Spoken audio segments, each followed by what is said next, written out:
ডিম ছোড়াকে সমর্থন করছে না বিজেপি, একেবারে ডিম ছোড়াতে করা বিজেপি।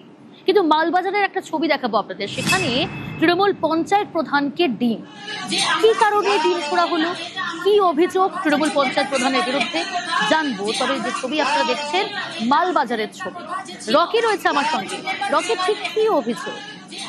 দেখো, বিজেপি কর্মী সমর্থকদের অন্নপূর্ণা ভান্ডারের ফর্ম আটকে রাখার অভিযোগ এবং কুমলাই গ্রাম পঞ্চায়েতের রীতিমতো বিক্ষোভ দেখালেন গ্রামের বাসিন্দারা। অভিযোগ পেয়েছে মালবাজার মহকুমার অন্তর্গত কুমলাই গ্রাম পঞ্চায়েতের প্রধান, সেখানে কিন্তু তারা অন্নপূর্ণা ফর্ম যেগুলো রয়েছে সেগুলো কিন্তু আটকে রেখেছে এবং বিডিও অফিসে তা জমা করেনি, যার ফলে সেই গ্রামের বিজেপি কর্মী সমর্থক এবং তাদের পরিবারের সদস্যরা সেই অন্নপূর্ণা ভান্ডারের যে সুবিধা তার থেকে বঞ্চিত রয়েছে বলে অভিযোগ।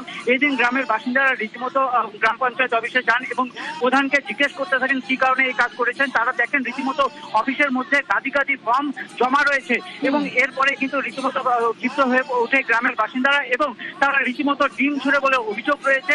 এই ঘটনার খবর পেয়ে মালবাজার থানার পুলিশ সেখানে পৌঁছায় এবং পরিস্থিতি সামাল দেওয়ার চেষ্টা করে।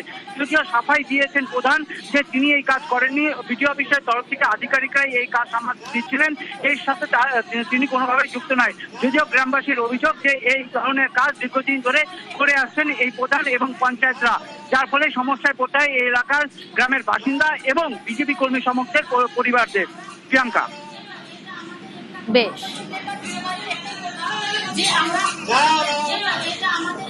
প্রথম যেটা আমাদেরকে বলা হয়েছিল 25টা করে পঞ্চায়েত মেম্বারকে দেওয়া, তখন সমস্ত পঞ্চায়েত মেম্বারকে নিয়ে আমরা একটা মিটিং করেছিলাম।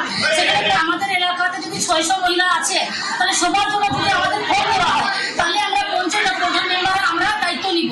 কিন্তু সেই সময়তে ওইরকম কোনো আমাদেরকে ইনস্ট্রাকশন ছিল না। যদি আমার জিপিতে 5000 মহিলা থাকে তাহলে সেরকম যদি ফর্মের ব্যবস্থা করা হয় তাহলে আমরা দায়িত্ব নিয়ে কাজ করব। সেই সময় ওইরকম ফর্মের কোনো ছিল না, এই জন্য আমরা সেখানে কোনো দায়িত্ব পালন করলাম না